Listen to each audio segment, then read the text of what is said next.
15일 화요일 오늘의 말씀은 누가복음 22장 39에서 53절 기도냐 칼이냐입니다. 십자가의 죽음을 하루 앞둔 날 잡히시기 전날 밤에 예수님은 마지막 기도를 드리십니다. 오늘의 말씀 역시 병행하는 본문들과 함께 읽어보시기를 권해드립니다. 먼저 39절에서 46절 말씀입니다. 예수께서 나가사 습관을 따라 감람산에 가시매 제자들도 따라갔더니 그곳에 이르러 그들에게 이르시되 유혹에 빠지지 않게 기도하라 하시고 그들을 떠나 돌 던질 만큼 가서 무릎 꿇고 기도하여 이르시되 아버지여 만일 아버지의 뜻이거든 이 잔을 내게서 옮기시옵소서.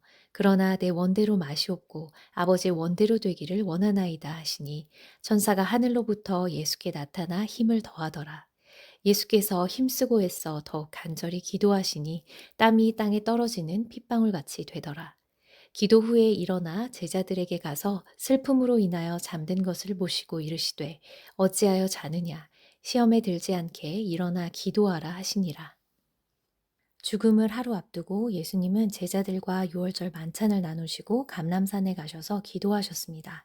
39절에서 우리는 습관을 따라라는 말에 주목할 필요가 있습니다. 예수님께서는 공생의 기간 동안 기도하기를 쉬지 않으셨습니다. 누가복음 곳곳에서 누가는 예수님께서 기도하시는 장면들을 기록하고 있습니다.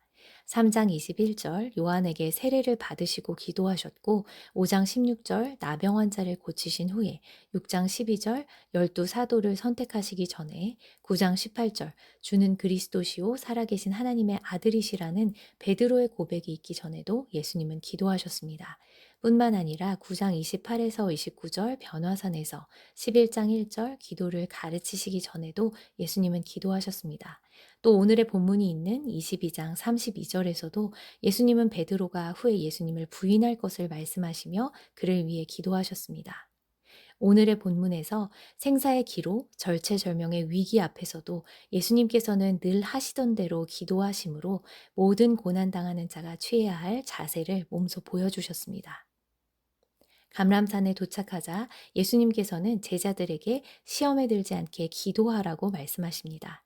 누가는 40절의 이 명령을 46절에서 한 번 더 반복함으로써 수미상관을 통해서 시험에 들지 않기 위해서 반드시 기도할 것을 강조하고 있습니다.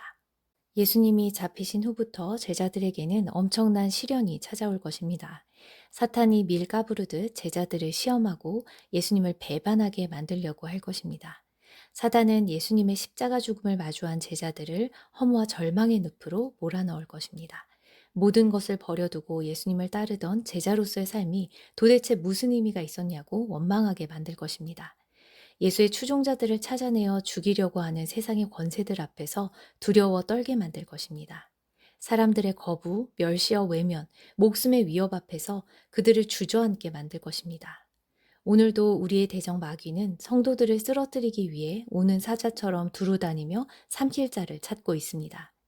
사단은 우리가 하나님으로부터 돌아서도록 끊임없이 유혹합니다. 이 버거운 시험을 이길 유일한 무기는 기도입니다. 누가복음 21장 36절을 다시 한번 읽어보겠습니다. 이러므로 너희는 장차 올 이 모든 일을 능히 피하고 인자 앞에 서도록 항상 기도하며 깨어 있으라. 기도할 것을 명하신 예수님은 제자들과 떨어져 무릎 꿇고 기도하십니다. 예수님은 얼굴을 땅에 대고 엎드려 무릎 꿇고 매우 겸손히 그리고 간절하게 기도하셨습니다.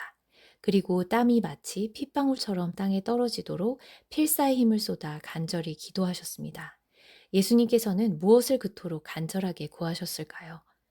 예수님은 하나님께서 이 진노와 고통의 쓴 잔을 거두어 주시기를 바라셨습니다. 십자가에서 죽임 당하실 때 육신의 참혹한 고통은 물론이요 무엇보다도 인류의 죄를 대속하기 위해 세상 죄를 지고 하나님과 완전히 단절되어야 하는 그 끔찍한 고통을 피하기를 원하신 것입니다. 그러나 여기에는 그것이 만일 아버지의 뜻이라면이라는 전제가 있습니다. 예수님이 간절히 기도하신 이유는 하나님의 뜻을 바꾸기 위함도 자신의 뜻을 관철시키기 위함도 아니었습니다. 나의 원대로 마시옵고 아버지의 원대로 되기를 원하나이다. 예수님의 기도는 자기의 뜻을 꺾고 하나님의 뜻에 온전히 자신을 맡기기 위한 기도였습니다. 오늘 우리가 간절한 기도를 통해 이루고자 하는 것은 무엇입니까? 나의 바람과 뜻입니까? 하나님의 뜻입니까? 예수님의 기도에 천사가 하늘로부터 나타나 힘을 더합니다. 하나님은 하나님의 뜻을 따라 고난당하는 자들을 홀로 두지 않으십니다.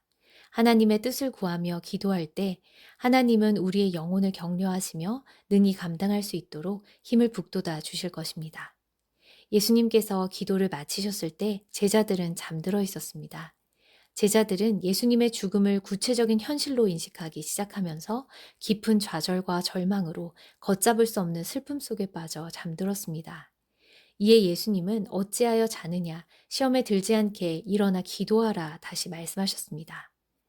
제자들이 임박한 시련을 이기기 위해서는 체념하고 회피하며 슬픔에 빠져 잠들 것이 아니라 슬픔과 두려움, 혼란과 공포와 같은 인간적인 감정들을 박차고 일어나 기도해야 했습니다.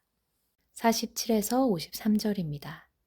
말씀하실 때에 한 무리가 오는데 열둘 중 하나인 유다라 하는 자가 그들을 앞장서 와서 예수께 입을 맞추려고 가까이 하는지라. 예수께서 이르시되 유다야 내가 입맞춤으로 인자를 파느냐 하시니 그의 주위 사람들이 그 된 일을 보고 여짜오되 주여 우리가 칼로 치리이까 하고 그 중 한 사람이 대제사장의 종을 쳐 그 오른쪽 귀를 떨어뜨린지라. 예수께서 일러 이르시되 이것까지 참으라 하시고 그 귀를 만져 낫게 하시더라. 예수께서 그 잡으러 온 대제사장들과 성전의 경비 대장들과 장로들에게 이르시되 너희가 강도를 잡는 것 같이 검과 몽치를 가지고 나왔느냐. 내가 날마다 너희와 함께 성전에 있을 때에 내게 손을 대지 아니하였도다. 그러나 이제는 너희 때요 어둠의 권세로다 하시더라. 예수님께서 아직 말씀하고 계실 때 예수님의 제자인 유다가 무리들과 함께 예수님을 체포하기 위해서 감람산으로 왔습니다.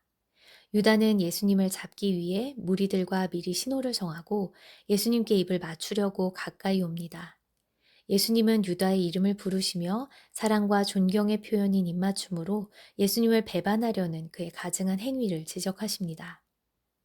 주위에 있던 제자들이 돌아가는 상황을 보고 예수께 그들을 칼로 칠지를 여쭤봅니다. 그리고 그중 한 사람이 대제사장의 종을 쳐서 그의 오른쪽 귀를 떨어뜨립니다. 사복음서 중 요한복음에서만 대제사장의 종을 친 사람이 베드로이며 그 때문에 귀가 잘린 종의 이름은 말고라고 밝히고 있습니다. 제자들은 기도하지 않았기 때문에 하나님의 뜻을 알지 못했고 하나님의 손이 아닌 자신의 손에 쥔 것을 휘두르려고 합니다.